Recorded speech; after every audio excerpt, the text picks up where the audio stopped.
Hello and welcome to another video. My name is Kemal AA and this is your preview for the Chelsea versus Real Madrid game. The first leg of the semi-final of the Champions League. It doesn't get bigger than this. This is where it all ends. This is where it's a fantastic opportunity for Chelsea to progress into the final. I mean, it doesn't get bigger than this. The build-up, the momentum heading into this game, it's massive. We haven't played Real Madrid since 1998. Listen, put your seatbelt in. Strap it on because it's going to be a massive roller coaster. It's going to be a ride. It's going to be a ride and I'm all here for it. It's going to be so exciting. Today I'll be delving into Thomas Tuchel's press conference ahead of the Real Madrid game. I'll also be speaking about Varane and some transfer links in regards to Chelsea, some interesting transfer news and some reliable outlets publishing it as well. And finally I'll be giving you guys my score prediction and of course my predicted lineup for what I believe Thomas Tuchel will put out for tomorrow evening's game against Real Madrid, of course taking place 8 PM kickoff in Madrid. Not at the Bernabeu. This is where a lot of people are mistaken. Some people think it's at the Bernabeu. It's not. The Bernabeu is currently being rebuilt, so therefore it's going to be their training ground. I can't pronounce the name of it because I'm going to completely butcher it, and it's a bit sad for my Spanish followers because it's not good, you know. So I'm not going to pronounce it, but you guys know what I mean. It's going to be at Real Madrid's training ground, and that's where the first leg is taking place. And listen, I'm very excited for it. This is the biggest game of the season without a shadow of a doubt. Listen, boys, you have to be on guard. You have to be on point. Don't let me down. Don't let us fans down. Tomorrow is the big one. Make us proud. Let's delve straight into Thomas Tuchel's press conference. And firstly, some injury news, injury team news. Same as West Ham, everyone is fit. There's no injuries apart from one. Mateo Kovacic is still injured for the Madrid game, which again is extremely unfortunate. Nothing we can do.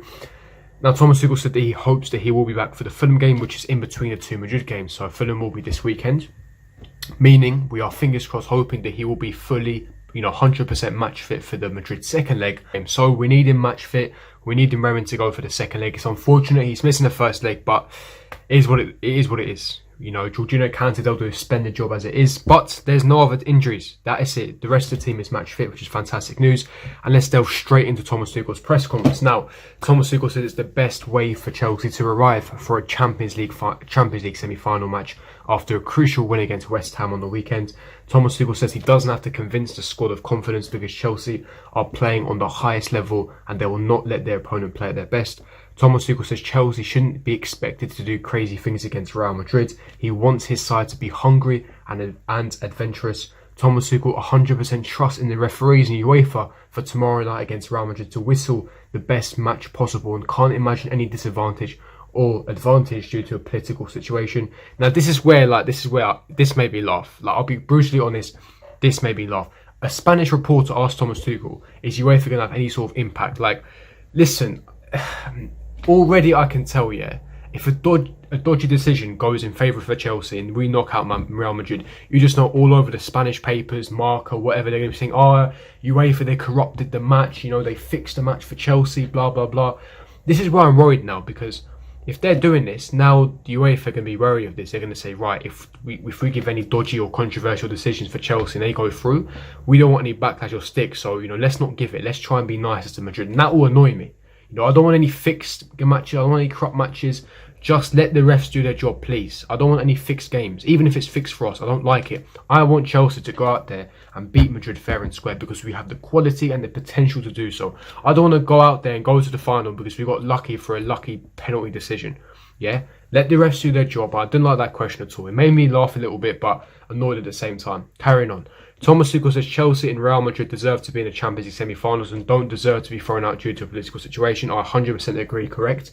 Thomas Tuchel has strong belief in his Chelsea squad to keep their high level next step and could be to keep the level they are at now. Thomas Tuchel says he's a very lucky guy and grateful and thankful to those who gave him the experience to make him the coach that he is today. He feels natural to manage at a top level. He was then asked about the new Champions League format.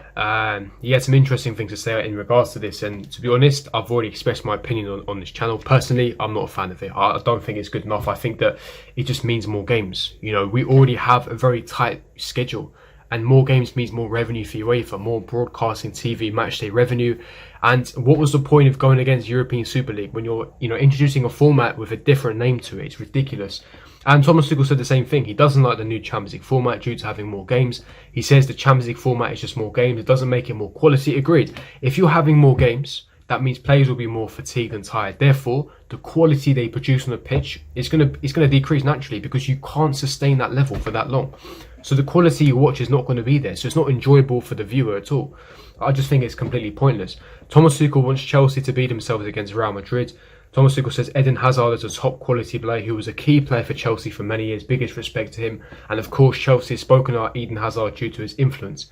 Thomas Tuchel says Real Madrid have so many quality players, it doesn't make a difference if Eden Hazard plays or not. And again, that's pretty much wrapping up that's a summary of Thomas Tuchel's press conference. There wasn't much else that he said. Those were the main bits of it. I watched it. It's quite entertaining. Again, listen, the build up to this match is going to be mad. I'm sure there's going to be a lot of stuff tonight. The BT Sport are going to be doing the preview up, the leading up to the match. Go and check it out. Go watch the stuff. Listen, this is massive. And I'm telling you now, I'm going to repeat it again. Chelsea, do not let us down. Yeah? Go out there and get a fantastic result. I'll be giving my score prediction at the end. But listen, I'm excited, man. Who can't be gassed? Of course I'm gassed. I'm going to be watching it, licking my lips together. Come on, Chelsea. Yeah? First Champions League semi-final in 7 years. Yeah? Let's get to a final. Let's win this competition. I believe in this team. Now, let's get into the predicted lineup that I believe Thomas Tuchel will be putting out tomorrow evening. Again, formation is very standard. We know the formation he's going to utilise. 3-4-2-1. Mendy in goal. Again, he retained his position at West Ham. I believe he will continue that position. He's been starting every single Champions League game. Unless, a shock or a miracle or some sort of injury, I expect Mendy to be in goal against Madrid. Three at the back, I've gone for Thiago Silva, Rudiger, Azpilicueta. Now, it was quite weird because Christensen played right centre-back against West Ham and Azpi was the right wing-back. Here's my opinion. Don't ever put Azpi right wing-back again. Not for me. Nah, not for me. He got torn apart by Fredericks. I don't want to see him there again.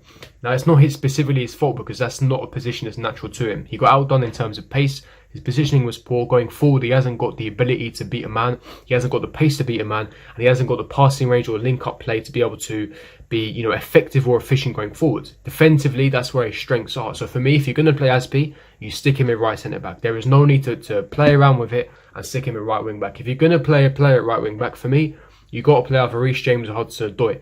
Now, that's what it was. It was a toss-up between Odoi or Reece James. And because we're playing such a high-quality opponent in Real Madrid in a semis of a Champions League, and Hudson-Odoi hasn't started a game for quite some time now, again, you've got Eden Hazard running down the left wing, against a slow Azpilicueta. You need cover and support. Reece James has the physicality, has the pace to bomb up and down and forwards to essentially create a 2v1 with Azpilicueta to man-mark Hazard out of the game. He's got the strength and the pace to out-muscle Hazard. If you stick Hudson-Odoi, you're sticking an attacker. Yes, going forward, you add another dimension, but defensively, it's not there. You want Hudson-Odoi defending against Hazard, and that it's not going to end well. Rudiger, Silva, quite standard. It's Silva for the experience. Chilwell, for me, he's been really good in that left wing back position. I think for the past month he's been superb. The way he's been operating, bombing up and down with his engine, link up play on point. I can't complain. Alonso, for me, the last time he played there, shocking. He played against Brighton. I don't want to see him there again. Pivot, Jorginho Kante. I can't really comment on this. I'm not even going to say tactical reasons because Cover's injured. So you have to play Jorginho Kante unless you want to stick Mount in the pivot. We tried that against Brighton and he was atrocious there. For me, it has to be Jorginho and Kante. Kante with the athleticism, with the box-to-box ability to bomb up and down the forwards. Don't forget, Madrid have a world-class midfield in your Casemiros, your Modric's, your Toni Kroos. Jorginho for the controlling, dictating the tempo of the game. His press resistance will be key in this game as well. He will be the deciding factor in this game. Front three, I'm going for Christian Pulisic, our best player in my opinion, in the left-hand side, his best position. Mason Mount again for the energy, the intensive play, the balance. And Kai Havertz as a false line, dropping in a pocket of space in the lines, linking up the play. That is my lineup. Again, it's really hard to call it because he could go for Timo Werner, he could go for Hakim Ziyech, Giroud might feature. I mean, God knows, he might even stick Mount in the pivot. Who knows? Christensen might start instead of Silva. So it's really difficult to essentially, but this is my predicted line. This is what lineup I believe he will go for. What do you guys think? Leave me your thoughts, opinions in the comment section below. In terms of tactics, we know what Madrid are going to bring. Now, according to some reports, the pitch is going to be waterlogged tomorrow. There's going to be heavy rainfall tomorrow evening. So I don't know what's going to happen there. We'll have to wait and see in terms of the weather forecast. But if that's the case, short and simple passes. You don't want to be doing diagonal long passes and switches because, again, it's risky. Again, Jorginho with the press resistance, we have to be able to control the midfield. When you got Toni Kroos, Modric, Casemiro, world-class plays, dictating the tempo. Look at how they played against Liverpool. They dictated and dominated that midfield. We cannot allow that to happen. We have the three at the back. We have the fullbacks. What I would do personally in terms of tactics is tell Chilwell and Reece James to tuck in and act as inverted fullbacks to help in the midfield and give addition in terms of numbers, because it's going to be a 2v3 in midfield. Again, Mason Mount can also drop deep because he's got the intensive ability, he's got the balance and pace and the stamina to essentially drop back to help out in the midfield. You've got Reece James, you can tuck in as an inverted fullback. Tuchel can do the same as well. You're adding numbers in that midfield. You've got quality in Jorginho, who's press resistant, who can link up the play, he can beat his man on the half turn. You've got Kante as well with the box-to-box ability to outrun the team. So for me, we have the quality there. We can easily, but the crucial part here is we have to control and take control and dominate that midfield. That for me is the way that we're going to get a positive result tomorrow evening. Now, score prediction, I'm going to go for a 1-1. I think it's a perfect solution.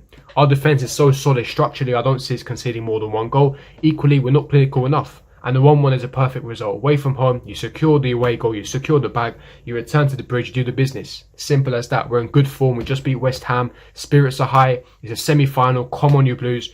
That's my score prediction. But before I do end it, let's finish it off with some Varane transfer news. This will be really interesting because, again, Varane had his pre-match press conference ahead of the Chelsea game, ironically, alongside Zinedine Zidane. But according to, now this is yesterday, according to Christian Falk, of course, who writes for CF Bayern, very reliable Tier 1 source, said that Varane is in fact Chelsea's #1 centre-back in terms of the shortlist, which is phenomenal stuff. It's great for me. I love Varane as a player. He's young. He's heading into his prime. He's won everything. He's a winner. He's a serial winner. He's a world-class centre-back, ball-playing ability, commanding, strong. Now, according to Mundo Deportivo, Chelsea are ahead in the race to sign Real Madrid defender Rafael Varane.